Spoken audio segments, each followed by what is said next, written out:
Hello folks, here's a quick bonus video to showcase another cool gang that we'll be using for Slamfire 28, as well as other miniatures agnostic sci-fi skirmish games.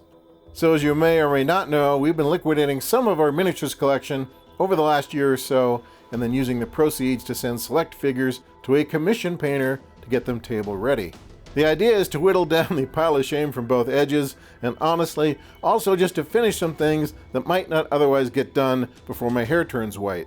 Case in point, these are some classic metal Necromunda Ash Wastes Nomads from around the year 2001, not to be confused with the newer Necromunda plastic figures that Games Workshop introduced back in 2022, or the first generation Ash Wastes Nomads from the early 1990s that Marauder Miniatures made for Games Workshop's pre-Necromunda Confrontation rules, which were published across several issues of White Dwarf.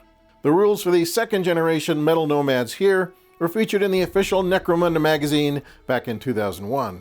They are essentially roaming wastelanders, perhaps the descendants of early settlers, who live outside the protection of Necromunda's hive cities, attacking caravans, defending their shanty towns, and scavenging Necromunda's mountainous trash heaps for any gear or materials that might help them survive the toxic abrasive clouds of industrial ash that scour the planet's surface.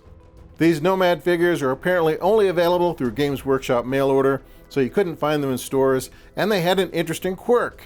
Many of these models were supplied without hands. The hands and weapon options were included on separate sprues, so you could choose the weapon loadouts for each ganger, or even swap weapons as your Nomads leveled up.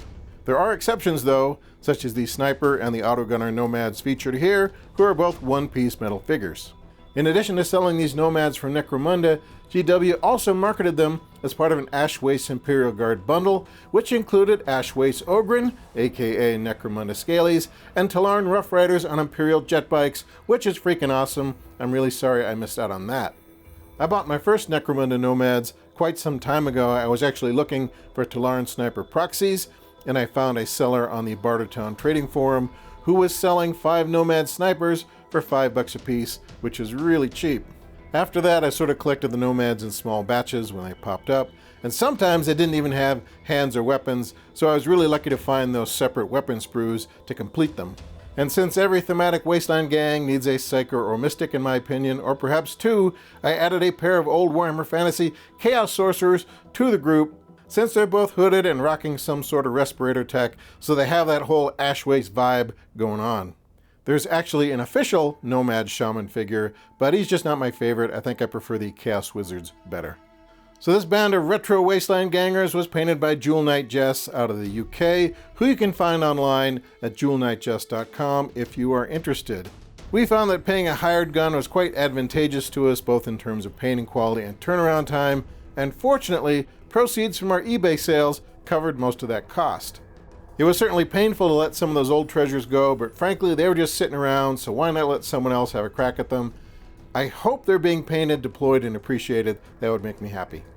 Okay, my friends, that is a quick look at our classic Necromunda Nomads from around 2001, who are fraternizing with a pair of Chaos Sorcerers from the late 80s or early 90s, who are acting as their in-house mystics. I think this will be a great mob to deploy against Necromunda Scavies, Talarn Desert Raiders, or other denizens of the Wasteland. So look for these guys to wreak havoc in an upcoming game of Slamfire 28, probably in 2027 after we get through this year's holiday episodes. Thank you as always for being here. We really appreciate it. Stay frosty, and we'll talk to you soon. Cheers!